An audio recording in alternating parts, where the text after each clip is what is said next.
So we're looking forward very much to having this Vajrasattva series offered for our community. Vajrasattva is a very powerful practice.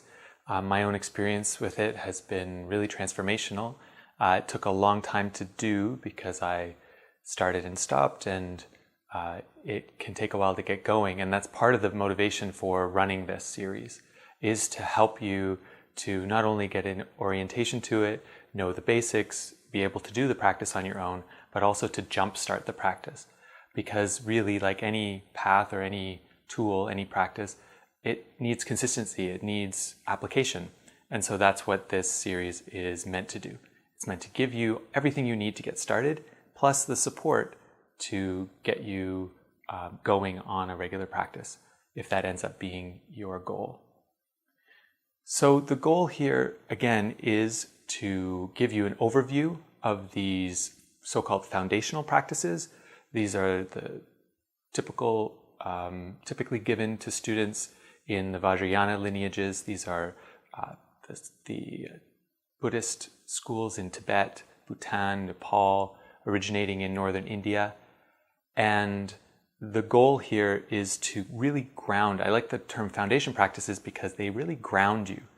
Our teachers like to say sometimes that you can really tell the difference between somebody who has done their foundation work and haven't once they awaken even. Now, this is a practice that will speed up your awakening, but it is possible to awaken without these practices. But at the end, when you do have your awakening, could be seen as a fuller or certainly more practical awakening because it is grounded in the depth of this work. So the goal of the foundation practices are at the beginning to clear out negative karma, patterns, and mental states, things that hold you back. So that's through Vajrasattva, which is the focus of this series, plus prostrations. And then after that, the practices are about building positive mind states. So typically then it would be Chenrezi, the Bodhisattva of compassion. You may know as Guan Yin or Canon in other traditions. And then also mandala offerings, which are meant to improve creativity, to really build wonder with the universe. And then there are some other practices that would cap that off, that are more involved. But to get started, Vajrasattva is an excellent place to start. It's a great way to shift negative patterns or to get out of a rut. Whenever I have an emotional situation where I'm feeling a little shook up, it really helps me to settle down without pushing the negativity or the triggered emotions down, but rather to recognize them and just to flush them out.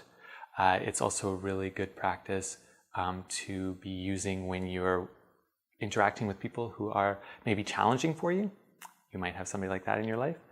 Most of us do. So just an open invitation to come on out. Some other practical pieces. We'll make sure you have a sadhana, which is the text that you will use for the practice.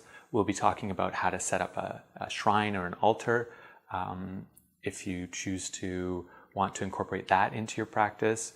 We'll give, like I said, an overview of the foundation practices in general as well, just to help orient you. The idea here is to give you the tools you need to do this practice, to build community around people who are also doing that work so we can encourage each other, and to have fun, obviously. So hope to see you there.